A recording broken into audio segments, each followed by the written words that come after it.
স্বামী গোপনে দ্বিতীয় বিয়ে করেছে, আমার মানতে কষ্ট হচ্ছে, তবে আমি এই স্ত্রীকে ছাড়ার জন্য বা তাকে হক থেকে বঞ্চিত করার জন্য কোনো চাপ দিচ্ছি না, কিন্তু মনে মনে যে আমার বিষয়টা অপছন্দ হয়েছে এই জন্য কি আমি গুনাহগার হচ্ছি? না বোন, ইসলাম আপনাকে আমাকে আমাদের সাধ্যের বাইরে কোনো কিছু করতে বলেনি। আল্লাহ বলেছেন লা ইউকাল্লিফুল্লাহু নাফসান ইল্লা উসআহা, মানুষকে আল্লাহ সাধ্যের বাইরে কোনো কিছু চাপিয়ে দেন না।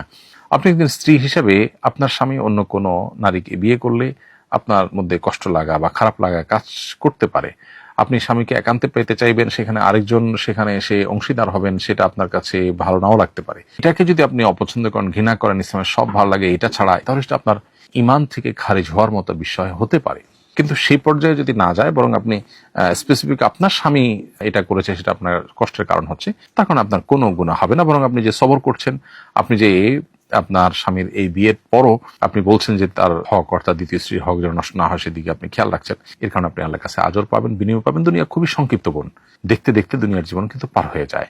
আমরা আজকে যেটাকে খারাপ মনে করছি কালকে ভালো লাগে, আজকে যেটাকে ভালো মনে করছি কালকে সেটা খারাপ লাগে। ভালো হোক আর খারাপ হোক, জীবন শেষ হয়ে যাবে, কিন্তু আমি যে সবর করছি, আমি যে আল্লাহর ফয়সালাকে মেনে নিচ্ছি, আমি যে ধৈর্য ধারণ করছি, এর কারণে আল্লাহর কাছে আপনি অবশ্যই বিনিময় লাভ করবেন ইনশাআল্লাহ তাআলা।